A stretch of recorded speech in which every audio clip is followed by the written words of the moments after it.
आज की इस वीडियो में मैं आपसे बात करूंगा बिटकॉइन के सपोर्ट और रेजिस्टेंस लेवल की हायर टाइम फ्रेम पे और लोअर टाइम फ्रेम पे।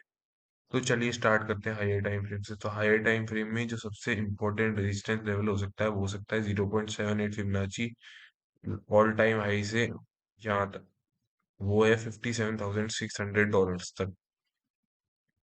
और जो हायर टाइम फ्रेम पे सबसे इंपॉर्टेंट सपोर्ट लेवल हो सकता है वो है 0.68 फिबोनाची। अगर hit कर यहाँ से अगर पुल बैक लेके 0.68 फिबोनाची से नीचे जाता है तो हम कंसीडर कर सकते हैं कि ट्रेंड रिवर्सल हो चुका है।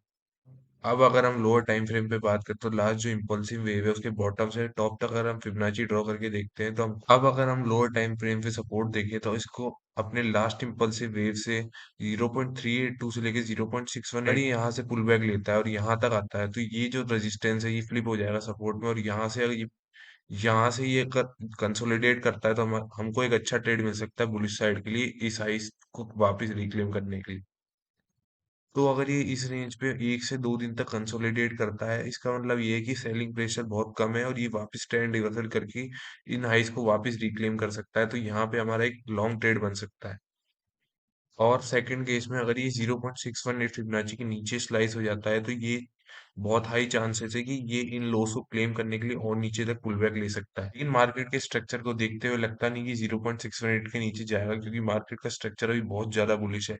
हाई हाई प्रोबेबिलिटी है अगर ये यहाँ तक पुल बैक भी लेता है तो 0.5 से ही रिवर्सल देगा। अब जूम इन करते हैं 15 मिनट टाइम फ्रेम पे और देखते हैं स्कैल्पिंग और डे ट्रेडिंग अपॉर्चुनिटीज। ये वो ट्रेड अपॉर्चुनिटीज हैं जो आपको आज और कल के बीच में मिल सकती हैं। तो जैसा कि आप देख सकते हैं यहाँ से एक मार्केट में एक पंप आया था। उसके बाद ये जो रेजिस्टेंस है ये टर्न हो गया एक सपोर्ट में।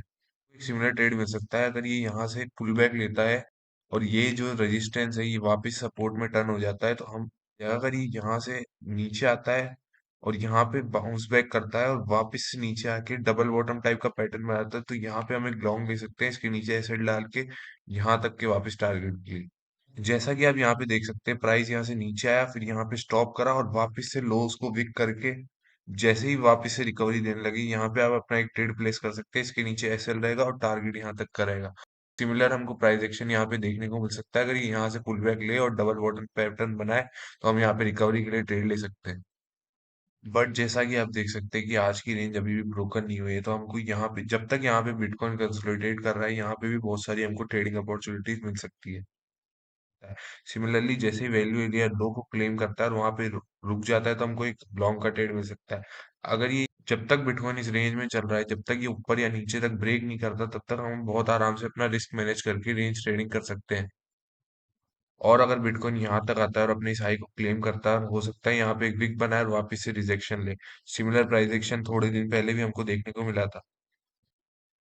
जैसा कि आप देख सकते हैं कि सिमिलर प्राइस एक्शन हमको थोड़े दिन पहले देखना हो, बिटकॉइन ने अपने हाई के विक को क्लेम करा और सीधा नीचे तक पुल बैक दिया।